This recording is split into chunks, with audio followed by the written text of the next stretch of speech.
हरे कृष्णा प्रिय भक्तों, आज हम श्रीमद् भगवद गीता के दूसरे अध्याय के 55वें श्लोक का पाठ करने वाले हैं। आइए आज का पाठ प्रारंभ करते हैं। भगवान का ध्यान करते हुए भगवान का ध्यान हम इन मंत्रों के द्वारा करेंगे।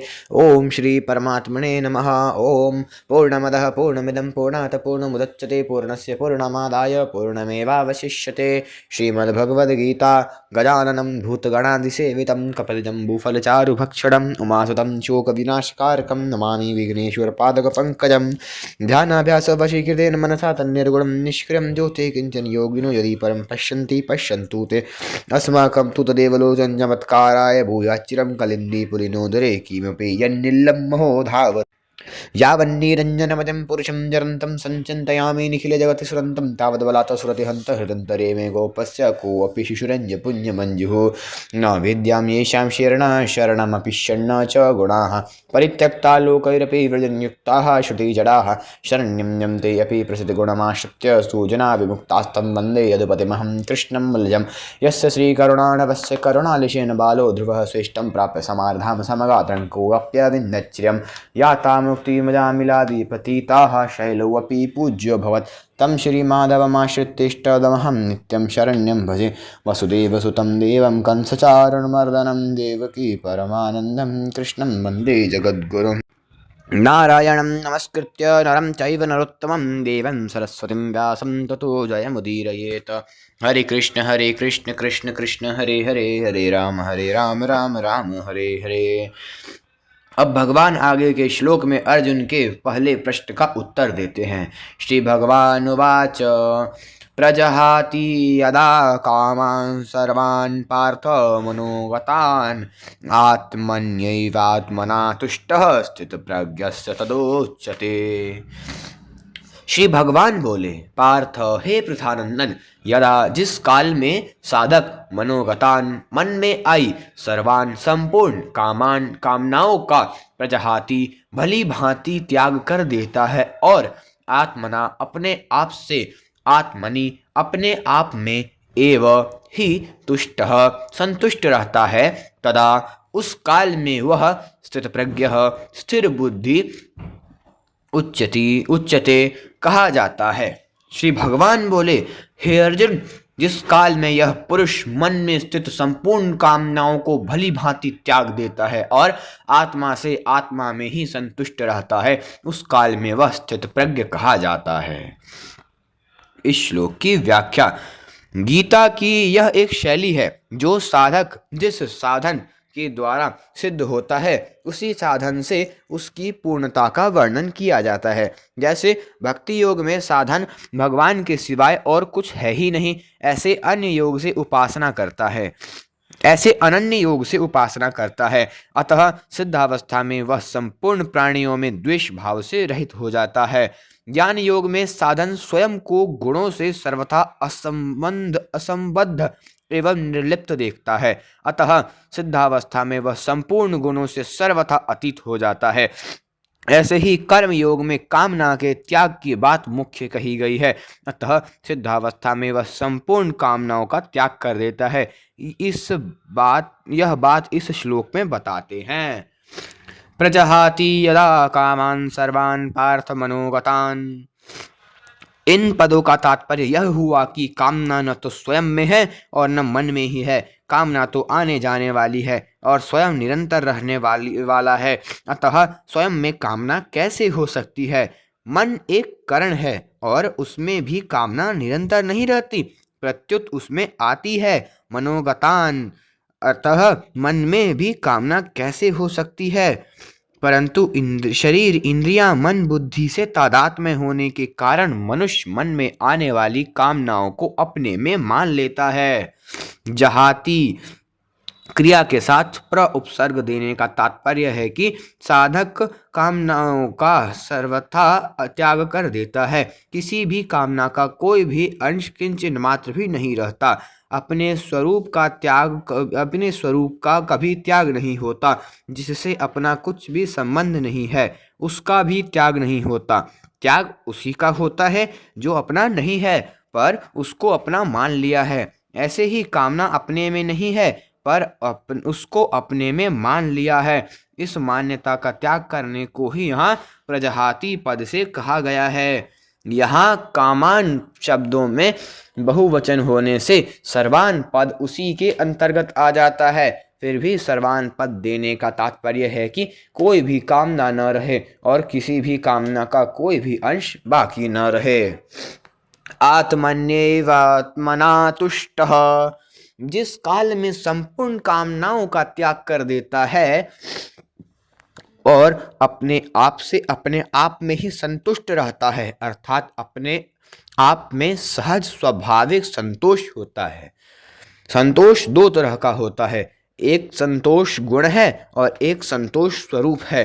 अतः अंतःकरण में किसी प्रकार की कोई भी इच्छा न हो, यह संतोष गुण है, और स्वयं में संतोष का अत्यंताभाव है, यह संतोष स्वरूप है। यह स्वरूप भूत संतोष स्वतः सर्वदा रहता है, इसके लिए कोई अभ्यास या विचार नहीं करना पड़ता। स्वरूप भूत संतोष में प्रज्ञा स्वतः स्थिर रहती है। स्थित प्रज्ञस्य दोच्यते, स्वयं जब बहु शाखाओं वाली अनंत कामनाओं को अपने में मानता था, उस समय भी वास्तव में कामनाएं अपने में नहीं थी और स्वयं स्थित प्रज्ञ ही था, परंतु उस समय अपने में कामनाएं मानने के कारण बुद्धि स्थिर न होने से वह स्थित प्रज्ञ नहीं कहा जाता, अर्थात उसको अपनी स्थित प्रज्ञता का अनुभव नहीं होता। अब उसने अपने में से संपूर्ण कामनाओं का त्याग कर दिया, अर्थात उनकी मान्यता को हटा दिया, तब वह स्थित प्रज्ञ कहा जाता है, अर्थात उसको अपनी स्थित प्रज्ञता का अनुभव हो जाता है। साधक तो बुद्धि को स्थिर मानता है, परंतु कामनाओं का सर्वथा त्याग होने पर बुद्धि को स्थिर बनाना नहीं पड़ता, वह स्वतः स्वाभाविक स्थिर हो जाती है। कर्म योग में साधक का कर्मों से ज़्यादा संबंध नहीं रहता, उसके लिए योग में आरूढ़ होने में भी कर्म कारण है। आरूढ़ोर मुनेर्योगम कर्म कारणमुच्यते, इसलिए कर्मयोगी का कर्मों के साथ संबंध साधक अवस्था में भी रहता है और सिद्धावस्था में भी। सिद्धावस्था में कर्मयोगी के द्वारा मर्यादा के अनुसार कर्म होते रहते हैं, जो दूसरों के लिए आदर्श होते हैं। इसी बात को भगवान ने चौथे अध्याय में कहा है कि कर्मयोगी कर्म करते हुए निर्लिप्त रहता है और निर्लिप्त रहते हुए ही कर्म करता है। कर्मण्य कर्म यह पश्येद कर्मणि च कर्म यह, भगवान ने 53वें श्लोक में योग की प्राप्ति में बुद्धि की दो बातें कही थी। संसार से हटने में तो बुद्धि निश्चल हो और परमात्मा में लगने में बुद्धि अचल हो, अर्थात निश्चल कहकर संसार का त्याग बताया और अचल कहकर परमात्मा में स्थिति बताई। उन्हीं दो बातों को लेकर यहाँ यदा और तदा पद से कहा गया है कि जब साधक कामनाओं से सर्वथा रहित हो जाता है और अपने स्वरूप में ही संतुष्ट रहता है, तब वह स्थित प्रज्ञ कहा जाता है। तात्पर्य है कि जब तक कामना का अंश रहता है तब तक वह साधक कहलाता है, और जब कामनाओं का सर्वथा अभाव हो जाता है तब वह सिद्ध कहलाता है। इन्हीं दो बातों का वर्णन भगवान ने इस अध्याय की समाप्ति तक किया है। जैसे यहाँ प्रजहाति यदा कामान सर्वान पदों से संसार का त्याग बताया और फिर आत्मन्येवात्मना तुष्टः पदों से परमात्मा में स्थिति बताई। 56वें श्लोक के पहले भगवान ने 3 चरणों में संसार का त्याग और तद्धीर मुनि पद से परमात्मा में स्थिति बताई। 57वें और 58वें श्लोक में पहले संसार का त्याग बताया और फिर तस्य प्रज्ञा प्रतिष्ठिता पदों से परमात्मा में स्थिति बताई। 59वें श्लोक के पहले भाग में संसार का त्याग बताया और परम दृष्टवा पदों से परमात्मा में स्थिति बताई। 60वें श्लोक से 61वें श्लोक तक पहले संसार का त्याग बताया और फिर युक्त आसित मत्परः आदि पदों से परमात्मा में स्थिति बताई। 62वें से 65वें श्लोक तक पहले संसार का त्याग बताया और फिर बुद्धि पर्यवतिष्ठते पदों से परमात्मा में स्थिति बताई। 66वें से 68वें श्लोक तक पहले संसार का त्याग बताया और फिर तस्य प्रज्ञा प्रतिष्ठिता पदों से परमात्मा में स्थिति बताई। 69वें श्लोक में या निशा सर्वभूतानां तथा यस्याम जागृति भूतानि पदों से संसार का त्याग बताया और तस्याम जागृति संयमी तथा सा निशा पश्यतु मुनेः पदों से परमात्मा में स्थिति बताई। 70वें और 71वें श्लोक में पहले संसार का त्याग बताया और फिर स शांति मधिगच्छति पदों से परमात्मा में स्थिति बताई।